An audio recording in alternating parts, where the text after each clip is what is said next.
Hello everyone and welcome to the Chrissy B Show. Now let me tell you what's in store for today. First of all, we have Ian with us today and he's all by himself because Helena's not here today. I know. Are you missing her, Ian? I'm missing her already. Oh. Well, at least you'll be able to get a word in edgeways now. Absolutely. But we do miss Helena. She's got a bit of a toothache today, hasn't she? We do miss Helena. We do miss Helena. Shall we tell the others what's on for the rest of the show? Okay, now, in any successful career, you may experience some really extreme highs and lows, and sometimes it can even seem impossible to carry on with the work at hand. We'll be speaking with Ian Hodgkinson about the ups and downs he's faced in his career with tragic losses, but also about his success. And what's the worst excuse you've ever given, Ian? Put you on the spot. All right, don't worry. It wasn't me, Chrissy. Okay, so we've asked members of the public actually the lamest excuses they've ever given, so we'll be watching that later on. And we'll also be getting some priceless tips from super successful CEO James Michael Lafferty on the top 5 qualities you need to succeed. And we also have later on singer Rochelle Scott for an interview and performance. And we also have Jane Rafter, of course, your favourite, Ian. Absolutely. On how to do a proper squat and lunge. I've got something you've always wanted to know, right? I always need to know how to do a squat and a lunge. And of course, we're going to be answering a question from Eva. But before we start the show, I'd just like to give a special shout out to Ryan Boyle, who's made it to the regional final for Open Mic UK. Now, do you remember him, Ian? He was on last week. Yep, and he's raising money for pancreatic cancer research. So he's doing really, really well. So I just want to say congratulations. And we're rooting for you, my darling. So all the best for that. Absolutely. Okay, so let's hear the rest of the news. Okay, that was the highlight news, by the way.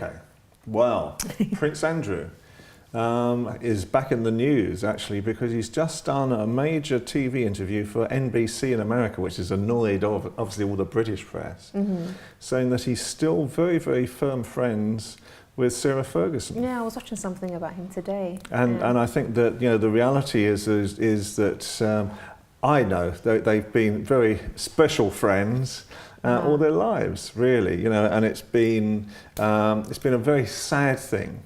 You know, a lot of the pressure that Sarah had really didn't come from Andrew. Unfortunately, the media and other influences. Yeah, okay. Which we won't talk about on this show today because we don't want to get into trouble. Absolutely. Or have any accidents. Absolutely, on the way home. Two guards and then come down. But and I think she had a very raw deal, Sarah. You know, she really did, and they've always been in love. They've always been in love. Did they live together? I thought I was watching because I didn't realise that. I had no idea they're still living together. They still live together. I mean, he goes over. He's obviously besotted with his 2 daughters. He's very protective towards them.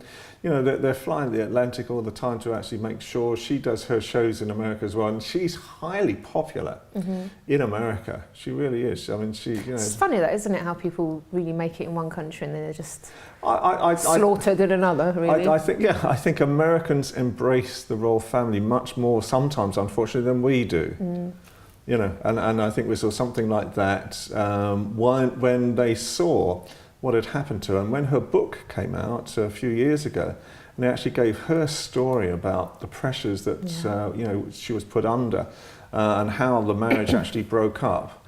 It's a terrible sort of thing to actually recognise, you know, and a very similar thing happened to Diana, you know, at the same time. So, and I'm well aware of, the pressures because, part of the time, the horse whisperers were coming to me as well, sort of talking about... It's got all the inside stuff, Ian. Ian here.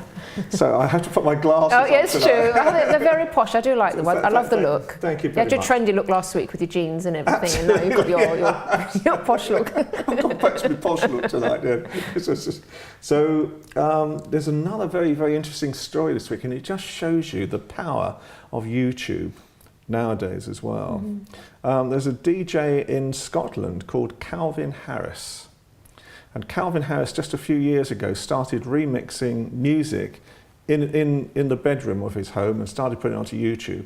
Now he's making £1 million a week, £52 million a year on his music on YouTube. Wow, gosh. That's unbelievable. And he's, you know, it is so popular now. He's actually bought this huge home in America as well, you know, with it. And it just sort of shows you the power of these things now, that, you know, how much not only sort of the Sky channels are creating a lot of power ratio now, but even sort of things like YouTube and live channels are sort of doing the same. The good thing about YouTube, obviously, is anyone can go on there and do anything really. Absolutely, you can be super successful online. Absolutely right, you know, and so it's sort of something that's very, very interesting. And the next thing, of course, Victoria Beckham. At the moment, she will shortly be getting the cold shoulder. Well, in actual fact, it's the ice bath. The ice bucket challenge. This ice bucket challenge at the moment. Her son did it.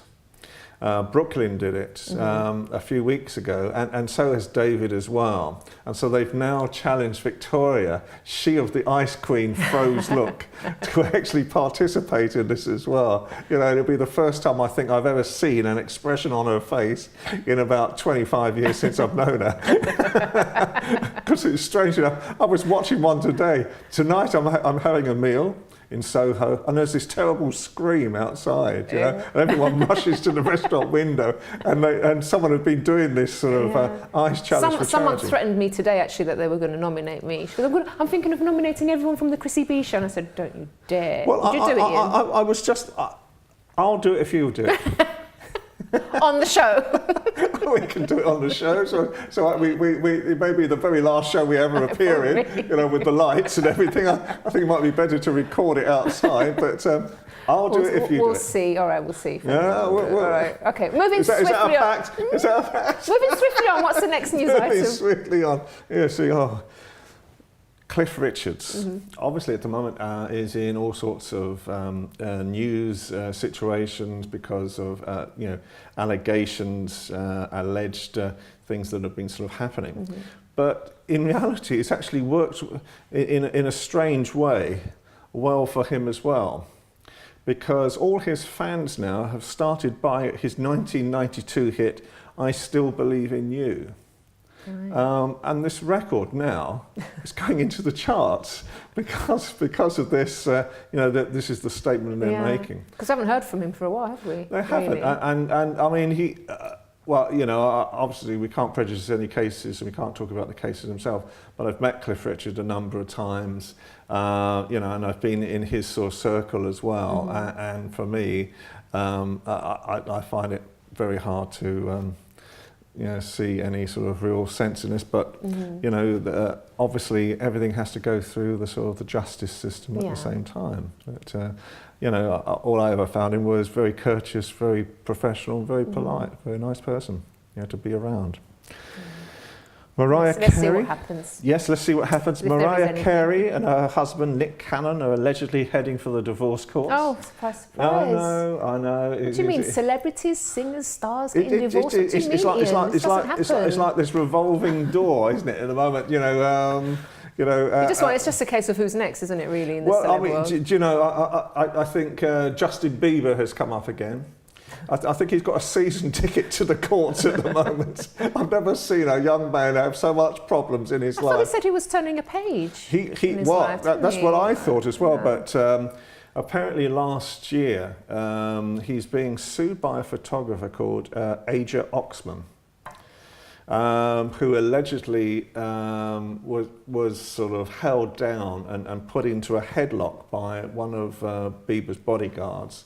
When Bieber was in Hawaii taking a dive off a cliff, you know, into the sort of the hot, steamy world of you know, of the waterways of Hawaii, and apparently Bieber didn't like this, and now Bieber's being sued yet again. Not the bodyguard. Well, and the bodyguard as well, you know, the two of them. But he's being sued mainly because he's actually, you know, was the main person to actually sort of tell the bodyguard, allegedly. I did say the word allegedly, folks. He's been so careful, bless him today. Well done, Ian. But yeah, this has happened. So I think after a while, you know, even the judges must be starting to get fed up with him now. Aren't they? Yeah. You know, because the first couple of times, you know, it was probably a bit of an amusement, but now he just seems to be continuously doing sort of things. And that's what happens when fame gets to your head, isn't it? Yeah. Well, I don't know. I mean, You've managed to keep grounded. I've managed to keep grounded. Good, yeah. I try to keep grounded, and whatever I'm fans at your door, whatever all the I'm time. doing, absolutely right. So we've run out of time. Oh, I'm just going to do my favourite piece of the night. Okay. You've got 5 seconds. 5 seconds. Okay, I'll read it straight off there. It's Sarah Jessica Parker, she of the Chrissy B Show fan club. She reckons she's produced the perfect hamburger, and it's from a recipe from the New York Times. And so she actually describes in detail what's the perfect hamburger. Oh, okay. So you've got to tell us about that next time then, because I'm very interested in that. Absolutely. And I thought we'd compare shoes as well. Right. Thank you so much, Ian. No problem. And we'll see you again next time. Hopefully we've had enough. Although you've done a fabulous job all on your own. Thank you so much. Thank you so much. Okay, so do stay tuned, because in the next part we'll have our fitness tip from Jane on how to squat and lunge properly, and I'll also be joined by Ian Hodgkinson speaking about his businesses, projects, and about how he faced tragic loss and moments of sheer fear along his journey.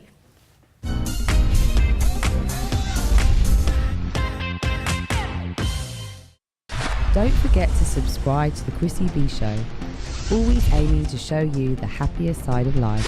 You can find us on YouTube, Facebook and Twitter.